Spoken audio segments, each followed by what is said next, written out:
Hey, what's going on? Mike Kramer here, just documenting my journey as a new real estate agent. Just some middle-aged guy changing careers, or at least trying to pick up a successful side business that I can develop into something that I will do full-time eventually. I had a travel agency back in the day, so I liked working with people, helping people. I just realized that I like real estate a lot more than I like world travel. There are people that I know that are great at world travel, and I could certainly recommend you to a few of them, but it's not for me. I'm into real estate. I've studied it my whole life, whether it's commercial or residential, and it's something I've always enjoyed, and I knew I'd always invest, but I never thought of being an agent.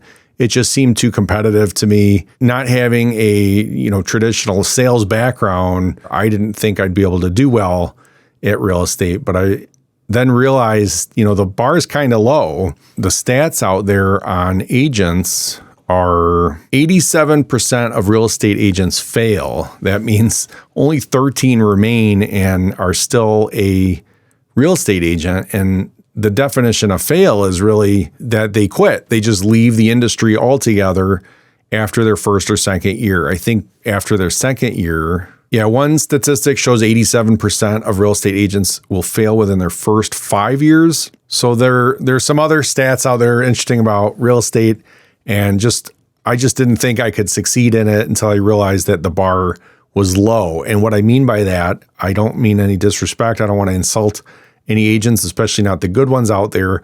But a lot of people get into real estate thinking it's, some sort of get rich quick, and they know they're going to have to work, but they think that after all the hard work of getting your license, and trust me, it is hard to study and get it. A lot of difficult questions on there. I actually, my test is tomorrow. I'm taking it, but just studying for it, I imagine a lot of that material's on the test, and you have to know everything about appraisals, about law, about, of course, being a real estate agent, and I'm sure a lot of it's not used in practice, but you have to know like historical measurement systems that assessors use and that surveyors use, and just a lot of things that nowadays you could probably Google. It doesn't hurt to know it, but it's weird to me they require it on the real estate exam. So a lot of people, I think, get into real estate as an agent thinking, hey, I don't need a college degree, which is true, and you don't need, a ton of startup money. It's not like you're buying a bunch of inventory.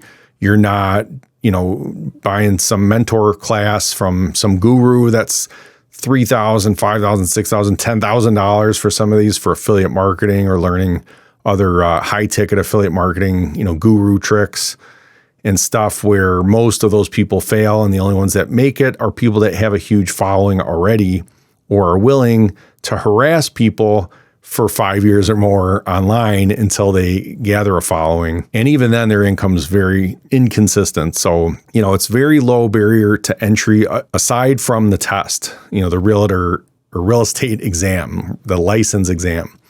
It's pretty difficult and tricky. So we're going to talk about some of that here, and some generic tips you can use, and just what to expect. So before you sign up for a class and you're like, boy, I have no idea what I'd have to know and study and understand to pass, it is quite a bit. So if you get through that, a lot of people think it's like car sales. You're at a dealer and the leads just come in. They walk in through the front door, or other sales businesses where people are coming in the front door, or they're given you by lead gen teams or whatnot. That just doesn't happen in real estate. It's really more of an outbound business. You have to go out there, meet people, call people, talk to people, put yourself out there on social media. They might come to you through social media, but it's you putting yourself out there first. They're not going to just come knocking on your door. So the other part is the mistake that new realtors make as real estate agents is that they not only do they think all these leads are just going to come in and look and find them. It's an inbound business is what they think. That's a mistake. They think they're going to just drive around in these fancy homes, showing people all these beautiful homes, collect this huge check in a week or two without doing a lot of work. And that's not true either. Especially as a buyer's agent, you're going nights and weekends. You're driving people around. You're doing the whole grind, and your schedule is not really up to you. It's up to your buyer. And so that's why a lot of people get on the listing side to list homes, but that's You need money to invest in marketing. You need some experience or training to know how to do that well, and a great presentation to get people to want to list with you. So none of those things are impossible. But the other mistake that new real estate agents make is they don't serve their customers very well, their clients, I should say. That's on the test, actually. I wish I was joking. So your clients, if you don't serve them well, and most agents don't, they're just trying to get as many sales as possible. And a lot of salespeople in the world are like this, from any industry, not just real estate, where they want to close, and that's all they care about. And if they're not going to close in the next 2 months, 3 months, whatever, then they move on to the next lead. And that's a mistake. You want to nurture these relationships. It's a people business. You want to nurture that relationship, not just look for the sale in the next few months, because those people could easily become, and most likely would become, sales and some business to you in the future, and they'll refer you to others. But you have to perform, right? And part of your contract with them really is that you're going to perform. But you got to understand, most agents are not doing that much. They're just moving on to the next one, trying to find more leads. They don't realize that any business, but especially real estate as an agent, all of your future business depends on repeat and referrals. So you can grind your ass off for a year or two and reap the benefits of that for years to come in repeats and referral business. Sure, the average time is 10 years for people to buy homes. So you might be thinking, well, if I sell a home, somebody sells a home, they're not going to call me for 10 years. Well, what you don't realize is some people own multiple homes. They're looking for a vacation home, or they have family they want to live nearby, or they're going to want to upgrade in a couple of years. 10 years is the average.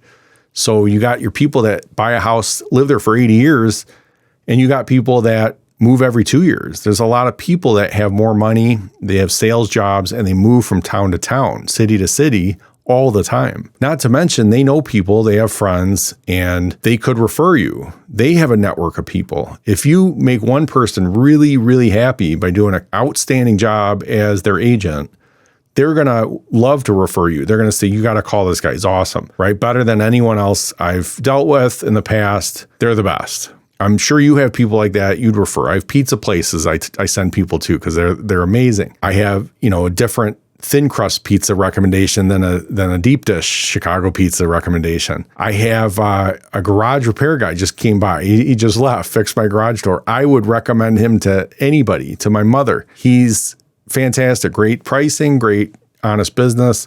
They do killer work, great job, and they're friendly. I mean, it doesn't take a lot to go above and beyond and get raving customers that are going to refer you to other people, and they'll be happy to use you again. So you never know. These people have kids. Some of them might have 16, 18, 20-year-old children that are going to buy a house in a couple of years.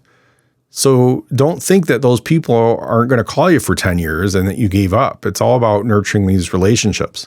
So that's a huge mistake, is that people don't perform well. And so that bar is low. That's the good news. Everyone thinks, oh, it's so competitive. I see so many realtors out there.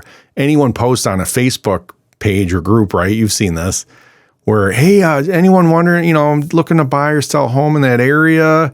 Anyone know of any homes? 20, 30, whatever realtors comment on there. Oh, call me. What for? Why would somebody call you? You didn't even try to sell yourself on a comment, let alone anything else. You're probably not going to get business that way. And I think a lot of these agents go out there and think, hey, I'm on social media. I'm commenting on these pages and groups. Why aren't I getting any more business? And it's like, because that's not enough. And you probably won't get much business that way. You don't stand out. You got to go above and beyond. So believe it or not, a lot of real estate agents just don't perform. So the good news for all you that think it's too competitive out there, the good news is that most realtors or real estate agents are not that great. They don't go above and beyond for their clients. So if the bar is low. So if you just perform and you do a really good job for them, they're going to be happy to not only call you back, but refer everyone they know to you that needs to buy or sell a home or even rent in that area. And if you get into investments, especially in that area or another area, these people could be investors with you on deals and stuff like that. You got to think of more than just sell. You got to think, well, how am I going to grow multiple streams of income? How am I going to grow my passive income stream? How am I going to retire? What kind of money am I going to have coming in when I retire? What investments am I making? Those are the things you got to think about. That's one reason I'm going to join eXp Realty, which I haven't yet. Even though I'm new to real estate, as far as being a licensed agent, I'm not new as far as all the research, books I've read, podcasts I've watched, people I've talked to, and things like that. I can help share tips I've gathered from them. And most of all, I just want to share in the journey. So you can watch me go from a new agent who's going to be part-time because I'm going to keep my full-time job because it's great. So there's no reason for me to quit that. And I'm going to try this real estate. That's what's great about it, is you can kind of dip your toe in there, right? And just see, do I love this? Do I hate this? What's going on? And I do plan on going all in. So there is no plan B. Once I take off in real estate, there's no plan B. I'm going to just do that. So what to expect if you're thinking about on the test and whatnot. If none of what I said bothers you so far, then you're wondering maybe what's on this real estate license exam. What's on there? What kind of questions?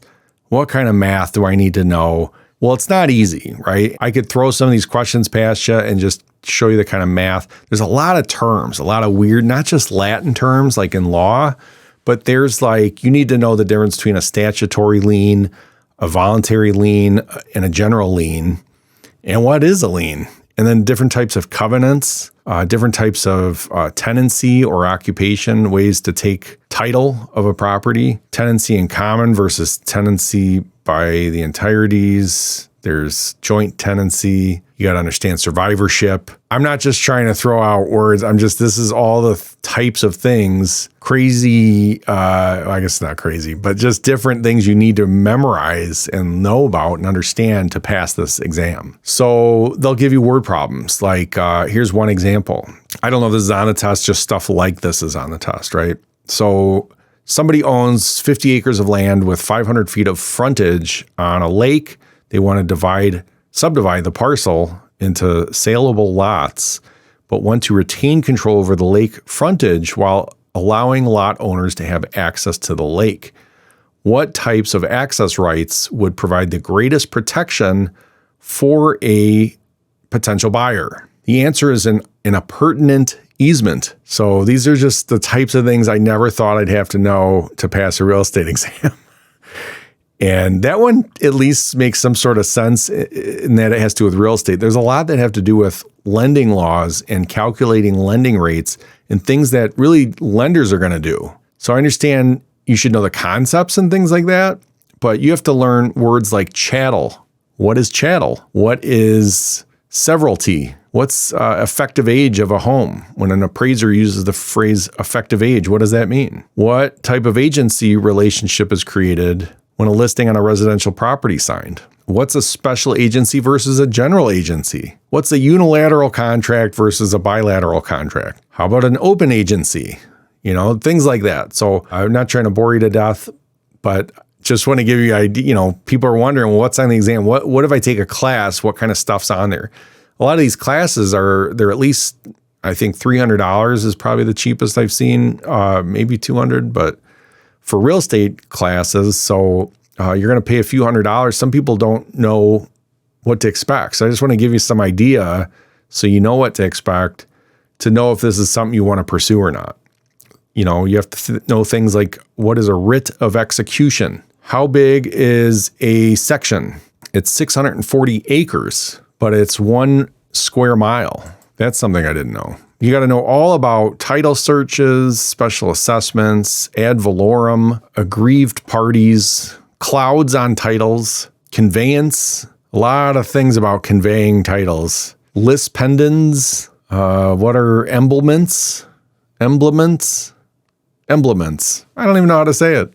You got to know that. You got to know, what does commercial zoning regulate? Who has to pay property taxes and who is exempt? And then, I can go all day. The difference between void and voidable, things like that. What is a dower? You got to know. This is just a small fraction. So sadly, there's a whole lot more of this kind of stuff. But if your eyes are already rolling, then forget it. You're not going to want to learn any of this or take the test. So you got to want it bad. I'm not trying to scare people. I just want to give you an expectation of what kind of things you got to learn. Meets and bounds, different types of legal descriptions of property, grantee versus grantor, mortgager versus mortgagee. You'd think you know that one, but the mortgagee is not the person with the mortgage. It's the lender is the mortgagee. The mortgager is actually the person that has to pay back the mortgage. That one got me. I didn't know that. Grantee versus grantor, and most any other thing with an or and an e, the grantor is granting something and the grantee is receiving that thing that was granted. That's still true. So what is spot zoning? What's a subagent? What's passive fraud? What is coinsurance? Difference between a note, a mortgage, a title, a deed. You should learn all that. What are PCBs? Radon, lead. When do you have to disclose things with, that might have lead paint? What year? It's 1978. Before that, you have to disclose that there might be lead paint in there. And then let's get into the math, right? So the math, it's not crazy. They're going to throw all sorts of different questions at you. There's nothing intense, but they catch you. They try to catch you. Some ways they try to catch you are feet versus yards, right? There's 3 feet in a yard. They'll talk about square foot in the question, and then they'll ask for the answer. They'll go, well, how many square yards is that? Or vice versa, right? So if you didn't catch that they had changed in the question from square feet to square yards, they might say, oh, something is 100 yards by 356 yards. How many square feet is that? They're just trying to confuse you. My biggest tip, I would say, for the test, and I've seen this in other tests outside of real estate, is read the question very carefully. Don't assume you're reading. Look for these tricks. Look for the measurement they're using for certain things, right? Look for exactly what are they asking for. Are they asking how much money to bring? Because that's the other thing is you might think they'll say they want you to calculate interest, right? Or something like that, interest on a loan. But then the question says, how much total does he have to bring to closing? Well, you needed that interest of the loan plus whatever the down payment was, plus something else. So the biggest tip I can give you is pay very close attention to the questions and what they're asking for exactly. They'll also sometimes throw numbers in that have nothing to do with the answer, and that's just to confuse you. So just make sure you know exactly what they're asking and then go back and get the information from the question. And then look at the measurements. Are they using feet, yards, square, cubic, that sort of thing. So I'll draw out on a whiteboard or something, but those are the sorts of things to know. It's just you can use a calculator. So just get a simple calculator. You can't get a crazy one. They won't let you bring in one that has text or whatever. So just get a real simple one. I recommend one that's not just solar power like this. Get one that's dual power. It's solar and battery. Not only does it have a brighter display typically, but in case the room you're testing in is dark, you'll still, be able to use your calculator. So draw things out, picture it, picture what they're asking. They'll say stuff like how much square footage is the side yard and the backyard. And so you got to calculate the square footage of each and then add them together. Another one could be fence. How many linear feet of fencing is required to fence the sides and the back? Now they don't want the front. So you may have added up all 4 sides and the question just wanted the sides and the back. So just always, those are my biggest tips for the test is know exactly what they're asking, picture what they're asking, and then be very careful of the wording, the numbers and the measurements, the units of measure they're using, yards, feet, whatever, cubic, square, mile, section, blah, blah, blah. And then the only other thing I'd say there is know that, there's 3 feet in a yard. Converting square feet to square yards, it's not just times 3, right? That's linear. Think of a square, if a 3 foot by 3 foot square, you're multiplying 3 by 3 to get 9 square feet. Well, how many cubic yards is that? Well, it was 3 feet by 3 feet, remember? So that's 1 yard by 1 yard. That's 1 times 1 is 1. So it's 1 square yard is 9 square feet. So it's a division of 9. The reason is it's 3 by 3 to convert. If you have square feet, divide it by 9 to get square yards. If you have square yards, multiply it by 9 to get square feet. And that's literally, picture it, right? Picture a square that's 3 by 3 or 9 by 9. That's 3 cubic yard. Oh, geez. Now I threw cubic in there. That's 3 yards by 3 yards. Okay, so 3 yards by 3 yards, 3 times 3 is 9. That's 9 square yards. 3 yards by 3 yards is actually 9 feet, right? 3 times 3 by 9 feet. That's 81. Divide 81 by 9 and you have 9. So 81 square feet is 9 square yards. And that's just because of the 3 by 3 versus 9 by 9. So just that's one that'll throw you off. You think there's 3 feet in a yard, but you don't realize there's 9 square feet in 1 square yard. That will screw you up, and vice versa. The other thing is knowing percentages of things, right? So, one whole thing is 100%. If they want to know, hey, what was 94% of this price? Well, you'd multiply 0.94 times that price, because 1.0 is the whole. That's 100. You got to move the decimal 2 over. 90%, you move the decimal over 2, and it's 0.9. So 90% of something, you multiply the something by 0.9. 62% of something, multiply it by 0.62. So you get the idea there. Well, sometimes you got to divide by that. And I'll give you an example. So say a house was $100,000 and they're like, well, it sold for 90%. Well, how much did it sell for? 100,000 times 0.9. That's $90,000.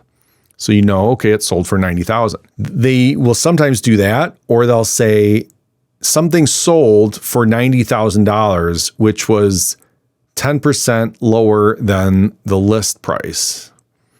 What was the list price?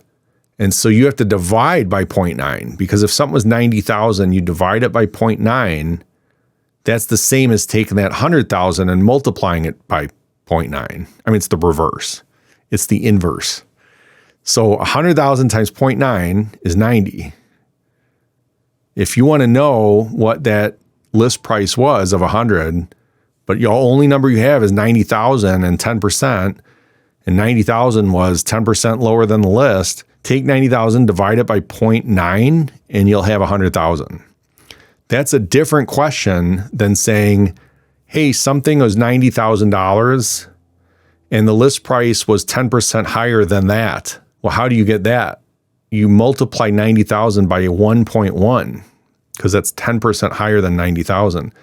That's 99,000. That's a different number than 100, obviously. So you got to understand that difference. Hopefully this isn't too confusing. You got to understand the difference between dividing something by 0.9 and multiplying it by 1.1. And it all has to do with what they're asking in the question. If they say, hey, something sold for 90 grand, and that's 10% less than the list price, well, then the reference is the list price, and something was 10% less than that. That means it was list price of X times 0.9 gives you 90,000. To get the answer, you take 90,000, divide it by 0.9, and you have your answer, which is 100,000. If instead the question was a different question, and they asked something like, hey, something sold for 90,000, the list price was 10% more than that. How much is the list price? Well, then it's 90,000 and you want 10% more than 90,000. The reference is the 90,000, not the 100, not the list price, right? They're saying the reference, it was 10% higher than the reference, if that makes sense. It's just a different way to word it. So 10% higher than 90,000 is 90,000 plus 10% of 90,000. So 90,000 times 1.1. Why do we do 1.1? Well, because 0.1 is 10%. If you remember, you move the decimal over twice. And to get itself, 90,000 is just times 1.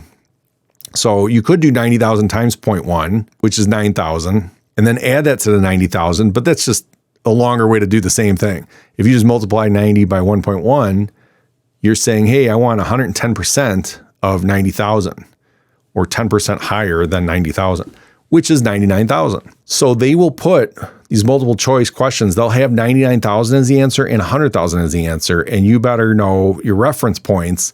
Are you dividing by 0.9 or are you multiplying by 1.1?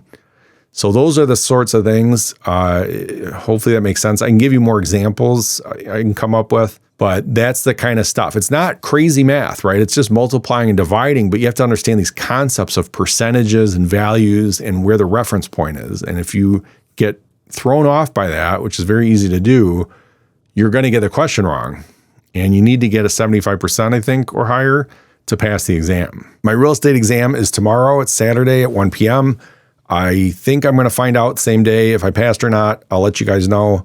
And if not, I'll be pretty upset because I've studied a lot for this exam and I'm going to go take some more practice exams right now and just read all the stuff I got wrong and memorize it so that hopefully it helps me, because there were some things that I'll give you an example, something that threw me off. Here, the type of plan for a loan calls for payments of interest only, with the principal to be paid in full at the end of the loan term is called a. So I thought, oh, well, that's like a balloon loan or a adjustable rate ARM. I think I answered one of those too. I was wrong. The answer is a straight loan. So I didn't realize a straight loan has payments of interest only with the principal to be paid in full at the end. I thought that was called an interest only loan, but it's called a straight loan. So that stuff like that is, example one I got wrong. Another one is somebody purchased a home for $74,500. They made improvements of $5,000 for a fireplace, $1,500 for a driveway, $800 for painting. What's the adjusted basis of their home? I don't remember that in the training, so I got that one wrong. The answer is $81,000. The reason is painting is not considered a capital expense, even though it was an improvement. So you ignore the $800 painting because it's not a capital expense. The fireplace is, the new driveway is. Painting the house was not a capital expense, so you ignore it. Therefore, it's $74,500 plus $5,000 plus $1,500, which equals $81,000. I got that one wrong. Which of the following, these aren't real from the test. I haven't taken the test. It's tomorrow. These are just things I got wrong from practice exams I've taken. What is a testate? I thought that was where the doctor told me to turn my head and cough. But a testate is with a will. Intestate is without a will. So testate with a will, intestate is without a will. Don't confuse this with reversionary interest, which is the future interest that reverts to a grantor or their heirs. Or reversionary right is the return of the rights of possession of the property to the lessor at the end of the lease. Gosh, I can't even read. It's Friday. All right. So just giving you some idea of things in the training and the courses that you're going to take, either live or online like I did. And if this bores you to death, that's okay. It doesn't mean that you're going to hate real estate, but these are the sorts of things that you should hopefully want to nerd out on a little bit to serve your clients better. So at least you're going to need to memorize this stuff and learn about it backwards and forwards to pass the exam. And that's going to be the tough part, I think, for a lot of people. That and then performing well as an agent. So the other mistake that a lot of new real estate agents make is they don't realize they just started a new business for themselves. They own a business now and they are responsible for developing the leads and bringing those leads to close. There's a sales process, and depending on who you talk to, there's anywhere from 4 to 8 steps in the sales process. And you have to advance your clients along. You have to have a funnel for leads, right?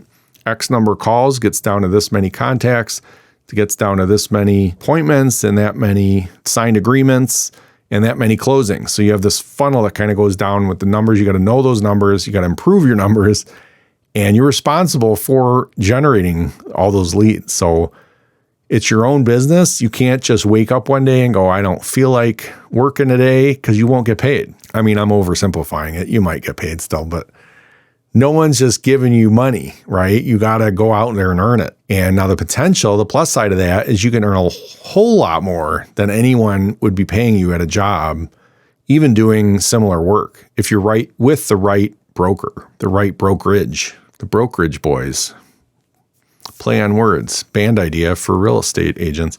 All right. I think I must be getting too tired. I'm making terrible jokes. I'll see you guys later. Thanks for watching. Let me know, are you getting your real estate license or are you thinking about it? Have you gotten it recently? Let me know in the comments what your experience has been or what's stopping you from pursuing your dreams. I'll talk to you soon. Take it easy.